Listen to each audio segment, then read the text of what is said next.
ఓవైపు లోక్సభ ఎన్నికలు, ఇంకోవైపు కవిత అరెస్టుతో బీఆర్ఎస్ అధినేత కేసీఆర్ దిగులు మరింత రెట్టింపవుతోంది. ఎన్నికల ముందు ఈ వ్యవహారం బీఆర్ఎస్ పార్టీకి తలనొప్పిగా మారింది. సంచలనం సృష్టించిన ఢిల్లీ లిక్కర్ స్కామ్ కేసులో కేసీఆర్ కుమార్తె కవిత అరెస్ట్ అవ్వడం, మాజీ మంత్రులు హరీష్ రావు, కేటీఆర్ ఢిల్లీకే పరిమితం అవడంతో పొలిటికల్ సీన్ మారుతోంది.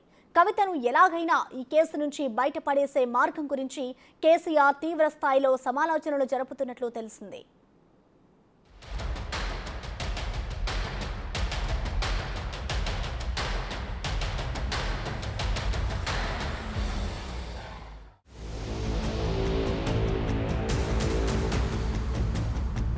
ఢిల్లీ లిక్కర్ కేసులో ఎమ్మెల్సీ కవిత అరెస్టు వ్యవహారం కేసీఆర్కి తెగ టెన్షన్గా మారిపోయిందంటున్నారు.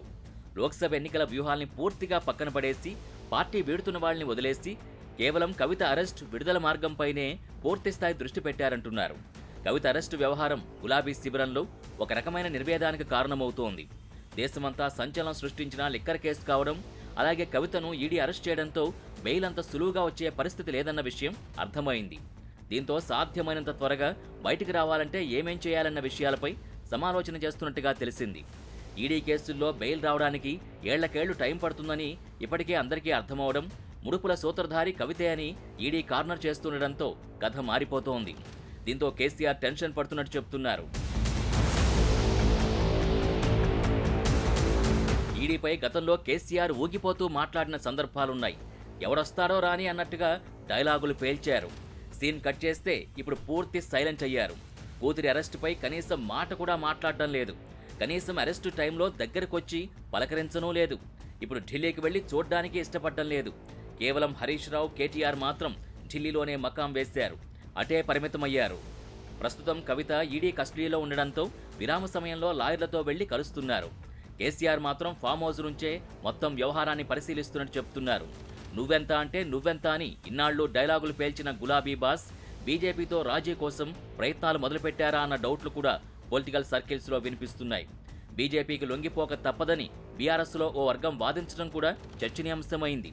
ఇప్పటికే బీఆర్ఎస్కు చెందిన నేతల్ని, ఎంపీల్ని బీజేపీ తమ పార్టీలోకి చేర్చుకుంటోంది. ఈ నెల 23 దాకా ఈడీ కస్టడీలోనే కవిత ఉండనున్నారు. అయితే విచారణలో ప్రశ్నల మీద ప్రశ్నలు సంధిస్తున్నారు ఆఫీసర్లు. కవిత పిఏలు రాజేష్, రోహిత్ రావుల్ని ఈడీ ప్రశ్నించింది. ఆమెను అరెస్ట్ చేసిన రోజు వీరిద్దరి ఫోన్లను సీజ్ చేసిన ఈడీ వాటిని వారి ముందే తెరిచి వాటిలోని వివరాలపై ప్రశ్నించినట్టు తెలిసింది. ఇద్దరిని సాక్షులుగా పరిగణిస్తూ నోటీసులు పంపడంతో విచారణకొచ్చారు. ఈ కేసులో ఇప్పటికే అప్రూవర్లుగా మారి కవిత పాత్ర గురించి చెబుతూ వచ్చిన వారి స్టేట్మెంట్లని, ఆధారాల్ని ముందుంచుతూ ప్రశ్నిస్తున్నట్టు తెలిసింది. ప్రస్తుతం ఈడీ కస్టడీలో ఉన్న కవిత విరామ సమయంలో భగవద్గీత సహా ఇతర పుస్తకాలు చదువుతున్నారు. కీ పాయింట్స్ని డైరీలో నోట్ చేసుకుంటున్నారట. 2 ఏళ్లుగా విచారణ కొనసాగుతున్న ఢిల్లీ లిక్కర్ కేసు ఇప్పుడు కవిత మెడకు చుట్టుకుంది. మాజీ సీఎం కుమార్తెగా పాలిటిక్స్లో యాక్టివ్గా ఉంటున్న లోక్సభ ఎలక్షన్స్ ముందు జరిగిన కవిత అరెస్ట్ గులాబీ శ్రేణుల్ని డిఫెన్స్లో పడేస్తోంది. లిక్కర్ కేసులో సౌత్ గ్రూప్ని కవిత లీడ్ చేశారన్న అభియోగాలతో అరెస్ట్ అవడం, కస్టడీలో విచారణ కొనసాగుతుండటం కీలకంగా మారింది. మొదట హైదరాబాద్లోని తన నివాసంలోనే కవిత విచారణను ఎదుర్కొన్నారు. ఆ తర్వాత గతేడాది మార్చిలో ఢిల్లీలో 3 రోజుల పాటు కవితను ఈడీ విచారించింది. లిక్కర్ పాలసీ విషయంలో కవిత పాత్రపై ఆరా తీస్తూ వచ్చింది. ఈ కేసులో నిందితులు, అప్రూవర్స్ నుంచి కీలక సమాచారం రాబట్టారు. మాగుంట రాఘవ, దినేష్ అరోరా, గోరెంట్ల బుచ్చిబాబు, అరుణ్ రామచంద్ర పెళ్లయ్యలు ఒక్కొక్కరుగా అప్రూవర్లుగా మారిపోయారు. బీఆర్ఎస్, బీజేపీ ఒక్కటే అంటూ కాంగ్రెస్ చేసిన విమర్శల నుంచి తప్పించుకునేందుకు లిక్కర్ కేసులో స్పీడ్ పెంచారని హస్తం నేతలంటున్నారు. సరిగ్గా ఎన్నికలకు ముందు ఎలక్షన్ షెడ్యూల్ విడుదలకి ఒక రోజు ముందు అరెస్టు చేయడాన్ని ప్రస్తావిస్తున్నారు.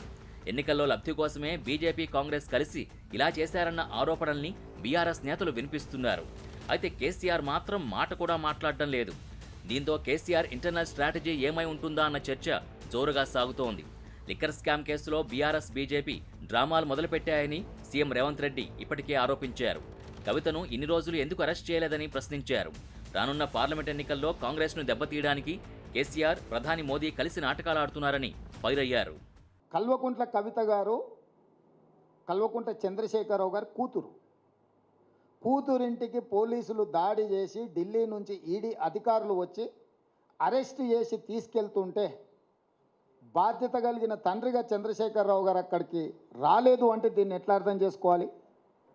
రెండవది, తండ్రిగా కాకపోయినా కల్వకుంట్ల కవిత గారు శాసన మండలి సభ్యురాలు, టీఆర్ఎస్ పార్టీ నాయకురాలు, పార్టీ అధ్యక్షుడిగా శాసన మండలి సభ్యురాలని అరెస్టు చేస్తుంటే అక్కడికి రావాలి, అక్కడికి వచ్చే అధికారులను వివరాలు అడగాలన్న సంగతి చంద్రశేఖరరావు గారికి తెలియదా? పోనీ ఇప్పటి వరకు కూడా చంద్రశేఖరరావు గారు అరెస్టును ఖండించలేదు. అరెస్ట్ ఎందుకు జరిగిందో, తన పార్టీ శాసన మండలి సభ్యురాలను ఎందుకు అరెస్టు చేసిండ్రో ఇంతవరకు తెలంగాణ ప్రజలకు వివరణ ఇవ్వలేదు. చంద్రశేఖరరావు గారి మౌనము ఏ రకంగా అర్థం చేసుకోవచ్చు? తన అరెస్ట్ అక్రమమని, చట్టవిరుద్ధమంటూ కవిత సుప్రీంకోర్టులో రిట్ పిటిషన్ దాఖలు చేశారు. అది శుక్రవారం విచారణకు రానుంది. ఇప్పటికే రౌజ్ అవెన్యూ కోర్టు రిమాండ్ ఉండడంతో సుప్రీంకోర్టు ఎలాంటి తీర్పిస్తుందనేది ఉత్కంఠగా మారింది. ఢిల్లీ లిక్కర్ కేసులో బోయిన్పల్లి అభిషేక్కు మధ్యంతర బెయిల్ జారీ అయింది. భార్య అనారోగ్యంతో ఉండడం, చికిత్స కోసమని 5 వారాల పాటు సుప్రీంకోర్టు షరతులతో కూడిన బెయిల్ మంజూరు చేసింది. అటు ఇప్పటికే మనీ లాండరింగ్ కేసులో అరెస్ట్ అయిన సుకేష్ చంద్రశేఖర్ కవితకు బహిరంగ లేఖ రాశారు. ఇంతకాలం తప్పుడు కేసులు, తప్పుడు ఆరోపణలు, రాజకీయ కక్ష సాధింపు అంటూ చెప్పినవన్నీ అబద్ధాలని తేలిందని, నిజం బయటకొచ్చిందని, చేసిన పనుల కర్మఫలం ఇప్పుడు వెంటాడుతోందని సుకేష్ చంద్రశేఖర్ లేఖలో రాసుకొచ్చారు. లిక్కర్ కేసులో కవితకు తిహార్ జైల్ కౌంట్ డౌన్ మొదలైందని కామెంట్స్ చేశారు.